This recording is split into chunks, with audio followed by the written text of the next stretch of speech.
Hello, look, it's me. We're going to be talking about this thing, written by Professor John Hibbs, The Dangers of Bus Re-Regulation. Look at the kerning on that thing. There's some pixels on display right there. Yeah, this is interesting. A various thing, and other perspectives on markets in transport. There's some other authors who get involved in this, but we're going to kind of gloss over their papers. But basically, there's it's kind of a compendium book thing brought out about 20 years after bus deregulation and about 20 years ago ish. So it neatly sits halfway between us and bus deregulation, which happened in 1986, 87. So an interesting perspective to look on, because it has the benefit of hindsight, and then we have the benefit of double hindsight. So it should be, and the most important thing we must remember is we're going to be laughing at this thing because it's written by an idiot who is now dead, and you can't libel the dead. So we're going to be really laying thick into him. And for those of you who think it's unpleasant to mock a dead man, bad people who do bad things that have severe consequences for millions across the country deserve mockery. They deserve to have none of their legacy left intact. Bad people shouldn't be celebrated. Yes, another. Yeah, what is this? Well, anyway, right. So, rail natter replacement bus natter episode. Rail replacement natter. Things of this nature. Buses are marvellous. I love buses. They're brilliant. I take buses regularly, and they are the fact that they are seen as separate rather than utterly conjoined to railways is part of the problem we have in Britain. We'll get to it.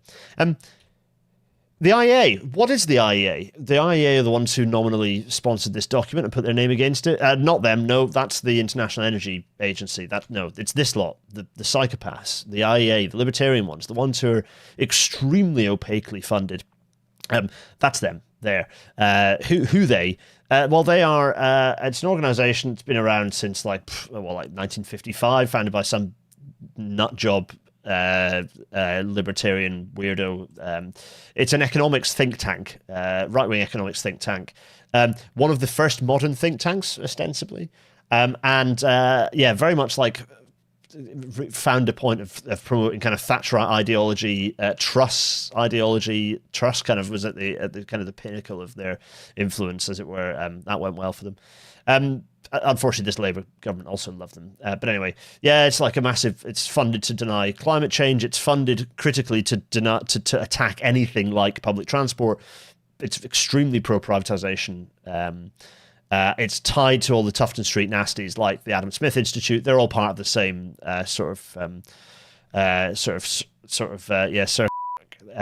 So yeah, there's kind of just a bunch of them who all get funded by the tobacco, aviation, fossil fuel industries, among others.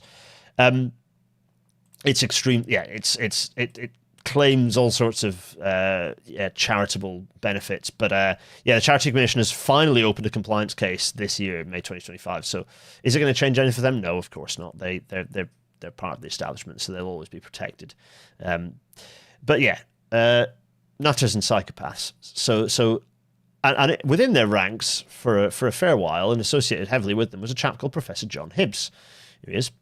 Now, Professor John Hibbs. You might be thinking, who is this guy? Who's Professor John Hibbs? Well, Professor John Hibbs.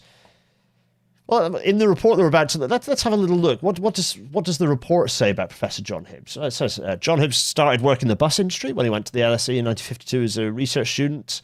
He was asked to examine the economic consequences of the Road Traffic Act in 1930. He then wrote a thesis recommending deregulation. He worked at British Rail for a while, market research officer for the Eastern region, and then escaped that in 1969. So we didn't have to deal with him for very long. Was awarded a doctorate in 1983, and then that's the end of his little biography. One of the key things that is not mentioned here, which is really quite critical in that whole story, is what he did just after becoming just after being awarded his doctorate from Birmingham. And what he did was something along the lines of this.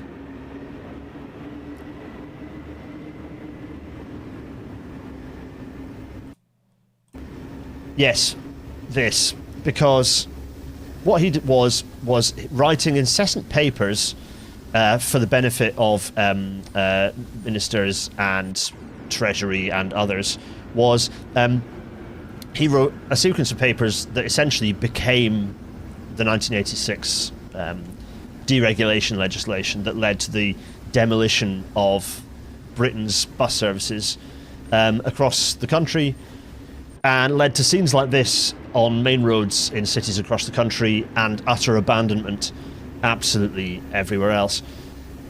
The chaos that he caused by deregulating buses, by the way, bus deregulation was where, prior to bus deregulation in the UK, we'd had a single kind of coordinating bus company, the National Bus Company, that was split up regionally and within various city centres, and an imperfect organisation, but it coordinated buses, and crucially, in relationship with the passenger transport executives, allowed for integrated transport, also allowed for cross-subsidy of kind of suffering services with extremely well patronaged services, and crucially also managed pointless waste on routes that were busy. So you didn't have multiple companies all competing along the on the profitable, dense urban core routes. And it also allowed passenger transport executives to consider, we have a bus bus corridor that's extremely congested. Perhaps something else ought to happen on there, like a tram or an underground. This is from a computer game. Don't get too excited. It just represents exactly what was happening on like Ancoats Road or like Ancoats Street or like Wilmslow Road or whatever. It's a Manchester or Nottingham or insert city here. This sort of thing continuing constantly. I'll escape you the chaos. Yes, there were lots of municipal bus operators as well. Quite a few were obliterated, but some thankfully survived. Reading is a good example. Nottingham has its municipal bus companies as well. We can go back. There are a couple of episodes to go back to if you want to reference this. We did Bus Back Better and talked about buses a long while back, which was well worthwhile. But we'll also talk about our integrated transport episode with Martha, which was fab. Hope Martha's out there and doing well, by the way.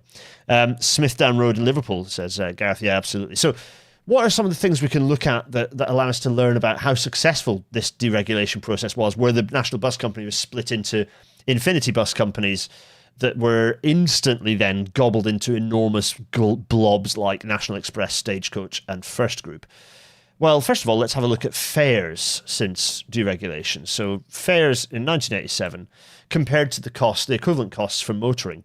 Well, so deregulation, motoring expenditure continues there, and so the cumulative increase in costs since January 1987, when the Transport Act came into being and bus deregulation happened, rail fares have climbed substantially higher, over twice as high as motoring expenditure, and bus and coach fares higher again.